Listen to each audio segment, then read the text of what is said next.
Hello friends, मेरे इस YouTube channel पर आपका स्वागत है। मिसोगाइनी कौन सिखाता है? हम सिखाते हैं। पिछले दिनों मैं एक लड़की से मिली। उसने मुझे अपनी लाइफ का एक इंसिडेंस बताया, वो मैं आपके साथ शेयर करना चाहती हूँ। तो कहानी इस तरह है कि तृप्ति कोई 26-27 साल की लड़की थी। 2 साल पहले शादी हो चुकी थी और एक 6 महीने के बच्चे की माँ भी थी। शादी हो गई पर मन में जज्बा था कुछ करने का, तो शादी के बाद पढ़ाई की और एक अच्छी फर्म में रिस्पेक्टेबल जॉब भी कर रही थी। ठीक चल रही थी लाइफ। एक दिन उसके व्हाट्सएप पर मैसेज आया। उसने देखा कि ये तो उसकी पुरानी क्लासमेट थी, अनुराधा। अनुराधा से पहले बात हो जाती थी पर शादी के बाद कांटेक्ट छूट गया। उसका मैसेज देखकर वो खुश हो गई। उसने देखा कि मैसेज में लिखा था, we are planning a school reunion, will you be able to come. उसने रिप्लाई किया कि कहाँ पर प्लान कर रहे हो रीयूनियन। उसने कहा ज़्यादातर क्लासमेट्स बेंगलोर में हैं, इसलिए वहीं का प्लान है। तृप्ति ने सोचा कि कानपुर से बेंगलोर जाना इतने छोटे बच्चे के साथ पॉसिबल नहीं है, तो उसने रिप्लाई किया, I will try my best to come. उसके बाद दोनों में कुछ बातें हुई व्हाट्सएप पे। फिर अनुराधा ने मैसेज किया कि तुम कहाँ पर हो आजकल? उसने रिप्लाई किया, मैं कानपुर में हूँ। तो अनुराधा ने पूछा कि अब भी कानपुर में? तो तृप्ति ने कहा हाँ। अनुराधा ने कहा कि तुम 3 साल पहले भी यहीं थी और अब भी यहीं हो? तृप्ति ने कहा हाँ। इसके बाद कुछ और बातें हुई। फिर दोनों ने एक दूसरे को बाय बोला। तृप्ति अपने काम में लग गई। रात को बेटे को सुलाने के बाद थोड़ा टाइम मिला तो अपना फ़ोन चेक करने लगे। उसने वो सारे मैसेजेस फिर से पढ़े। उसने मैसेज की अब ही कानपुर में।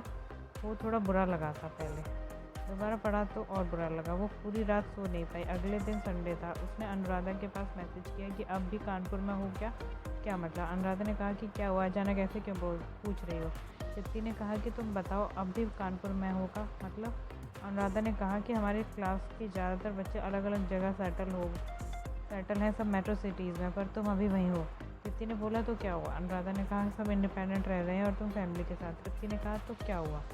तुम मुझे इस बात पे क्यों जज कर रही हो कि मैं कहाँ रह रही हूँ? ये मेरी पर्सनल चॉइस है। अनुराधा ने कहा कि तुम चिढ़ क्यों रही हो? तृप्ति गुस्से में बोली, तुमने बात ही ऐसी बोली। वैसे तुम फेमिनिस्ट बनती हो पर तुम एक फ़ीमेल को ही जज कर रही हो। अनुराधा को गुस्सा आ गया। वो बोली कि तुम अपनी क्लास की टॉपर होके भी आज कानपुर जैसे छोटे शहर में पढ़ी हो। तुम जैसी लड़कियां हमेशा दूसरों पर ही इंडिपेंडेंट होती हैं, पहले माँ बाप पर और फिर पति पर। तुम्हारी खुद की कोई आइडेंटिटी नहीं होती। तुम जैसी लड़कियां पति की सेवा करने के लिए बनी हो और बच्चे पैदा करने के लिए बनी हो। बहन जी कहीं थी। ये सुनकर तृप्ति ने उससे कहा कि तुम अपने आप को समझती क्या हो? तुम डिसाइड करोगी क्या कि मैं अपनी लाइफ कैसे जीऊँ? तुम पर्सनल क्यों हो रही हो? इसके बाद दोनों में झगड़ा हो गया और दोनों ने एक दूसरे को ब्लॉक कर दिया।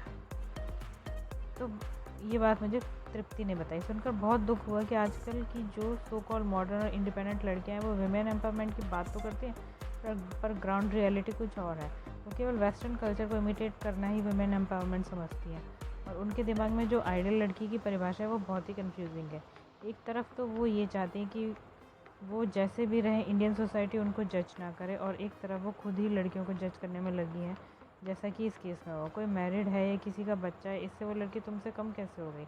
वो भी एक इंडिपेंडेंट वुमेन है और अपने पैरों पे खड़ी है। अगर वो हाउसवाइफ भी है तो हु आर यू टू जज हर? अपनी लाइफ है, कोई कैसे जिए ये उसका डिसीजन है। ये सो कॉल्ड फेमिनिज्म उस रूढ़िवादी सोच के समान है जिससे हम सब उभरना चाहते हैं। लड़कियां लड़कियों को ही जज करने लगती हैं। एग्जाम्पल के तौर पर देखें तो अगर कोई लड़की जॉब करती है तो उसे ये कहने वाली बहुत लड़कियां मिल जाएंगी कि ये कहकर नीचा दिखाएंगी कि वो अपनी फैमिली से ज़्यादा करियर को प्रायोरिटी दे रही है। सिमिलरली ऐसी लड़कियां हैं जो जॉब करती हैं, वो उन लड़कियों को नीचा दिखाती हैं जो होम मेकर हैं। ऐसा क्यों करते हैं हम? फिर हम पुरुषों से ये एक्सपेक्ट करते हैं कि वो हमें सपोर्ट करें, हमारा सम्मान करें। पहले हम तो एक दूसरे का सम्मान कर लें।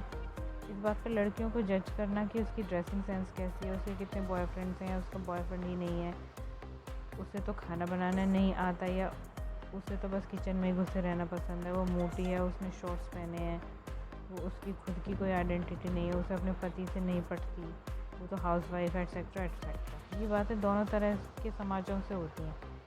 क्यों ना एक दूसरे को जज करना छोड़ के एक दूसरे की सपोर्ट बना जाए? हम पुरुषों को इस तरह जज क्यों नहीं करते?